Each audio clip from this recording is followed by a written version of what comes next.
Alright guys, TheGorillaTech, and we're here for the second episode of Photoshop tutorials. In this episode I'm going to teach you how to remove the backgrounds of an image simple and easily. I'm going to go over a few basic and common methods of doing it. Some are more effective during certain circumstances and some are less effective. So I'm just going to show you all the methods on one image so you can get a feel of what you're used to and what you think is better. So check out my website, see my portfolio, and contact me if you want any work done. Simple as that. But yeah, let's get into that. So in Photoshop we're gonna get our image. Whilst I'm actually doing this video, I'm uploading the first video and rendering the first video tutorial. So if you haven't seen that already, check that out. So this is a photo. So now obviously we've got a simple background in here. This is obviously the standard background people use when they do photo shoots, and it's not really nice, is it? So we're going to basically go into Google and we're going to look for some nice simple backgrounds. So for example, I'm just going to type in nice field. Obviously we've got a nice field here. It's going to do the search tool as large size. The reason when you want to use large is so that when you do use it on your image, you're not going to get anything blurry or something like that. So I'm just going to look for a nice image to use. I'm just going to go for the first one, simple. Maybe not. I'm just going to find an image. We'll come back to you. Alright, so I've got the image here. It's a nice field image. Mostly a desktop wallpaper, but we can use this to our advantage. So I'm just going to enlarge the image to be in the same size as obviously as the original image. Now what beginners do is just drag it like so, and they try resizing it. Now what this does is you've basically altered the original dimensions, and not in a good way, because you might have stretched the tree to be too tall than what it originally was. What I recommend you do is put in a corner, have not right in the corner, because then when you do have in the corner it doesn't always fit as nice, but if it does then great. But what I like to do is press Ctrl T and you'll get your selection settings here. What I like to do is I like to add a little bleed, because nothing's important on the edge. Grab the hold shift on your keyboard. I believe it's command on a Mac. So hold shift on the keyboard, click in the corner and simply drag and fill out the area, have a nice bleed, and then center the image to how you believe it's going to fit best. So I'm just going to make it bigger there and center it there. Bang, simple and done. It's going to rasterize here and hide that layer. Because this is our first image, it's got a little lock on it. We can't really start editing we can't really edit the we can, but we do want to remove it from being a background. Simple, right click and layer for background, click OK, and drag that on top, so that when we do have a background it will be on top of the background. Now simple, what we want to do is we want to remove the background. Like so before, we've got the magic wand tool, and we've got lasso, polygonal, magnetic, and we've got a pen tool. These are the main ones that I mostly use. The magic wand tool can be used for quick selections, and it will delete stuff very quickly.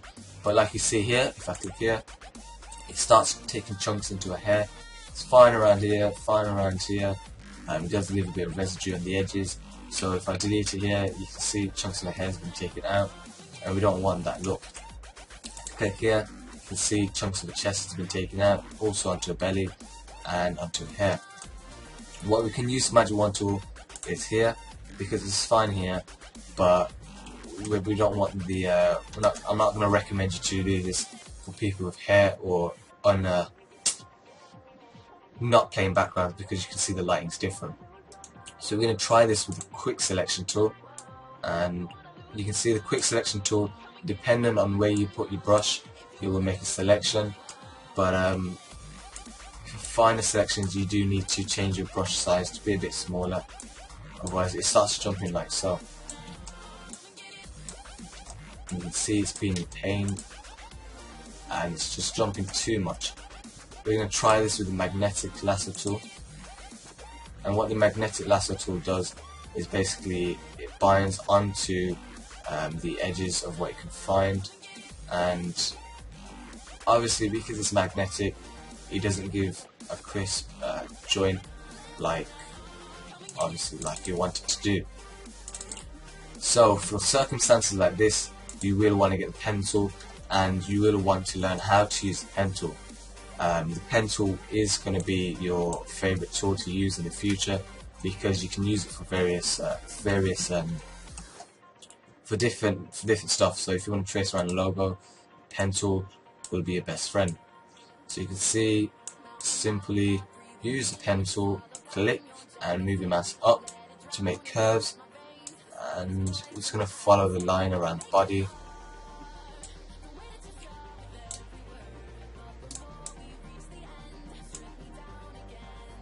And obviously this part of the video I will speed up eventually after I show you just getting the grasp of using the pen tool. See, now for hair it gets quite difficult. Even I struggle on hairs just because it's really fine and you do want to get that crisp edge. So I'm just gonna quickly, for the sake of the video, quickly just skip past everything. I will come to back to the hairs in a bit.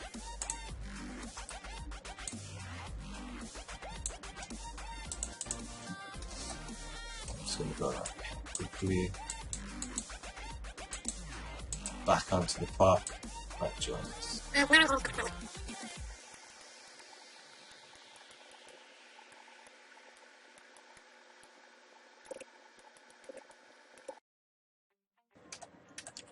Alright, so I'm back, and now to finish off our selection, just going to want to do it outside the canvas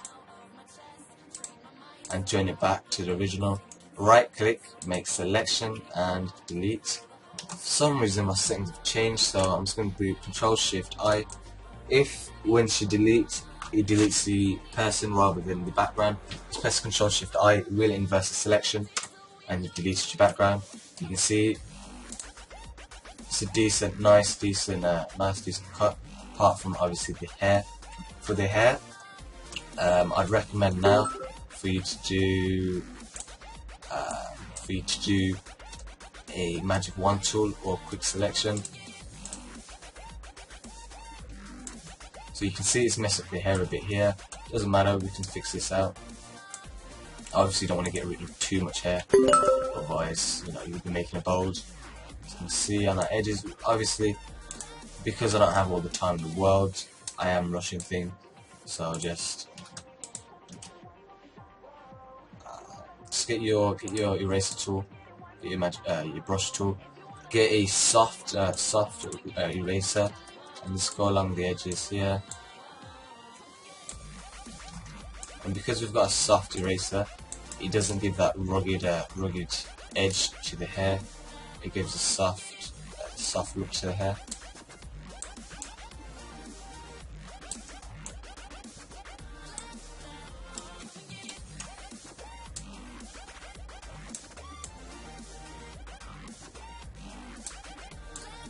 And simply just erase. Same thing here, just erase the edges.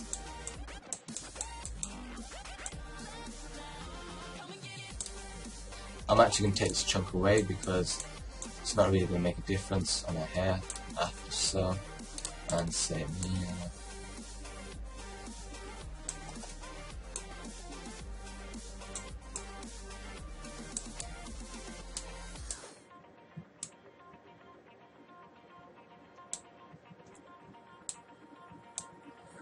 Simply done like so. If you zoom out, you can't really see that I've done what I've done. So when I do it on here,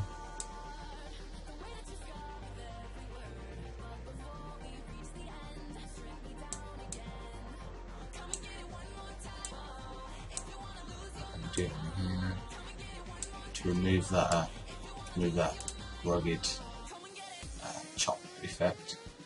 I've done because of the trimming.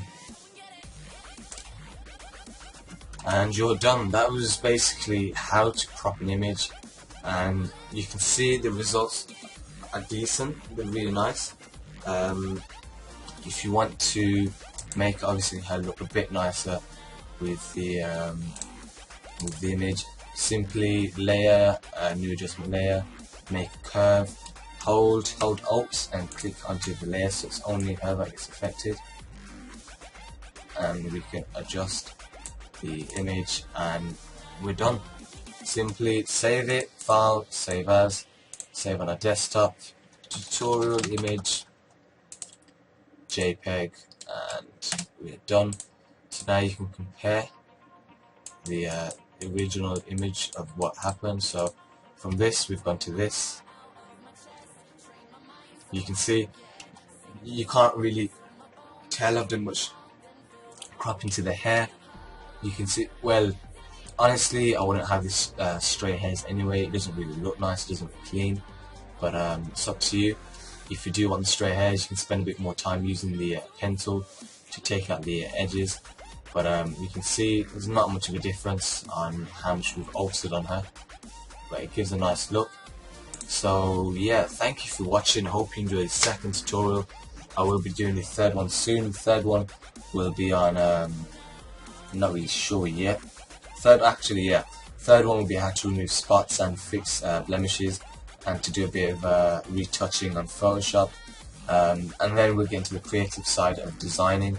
So thank you for watching. I hope you enjoy this. Subscribe, comment, really does help. Gets me obviously gets me more active followers and everyone, and gives a bit of inspiration. So yeah, take care. Check out the first tutorial to get the basics of tools and what tools are available, and I'll see you in the future. And yeah, see ya.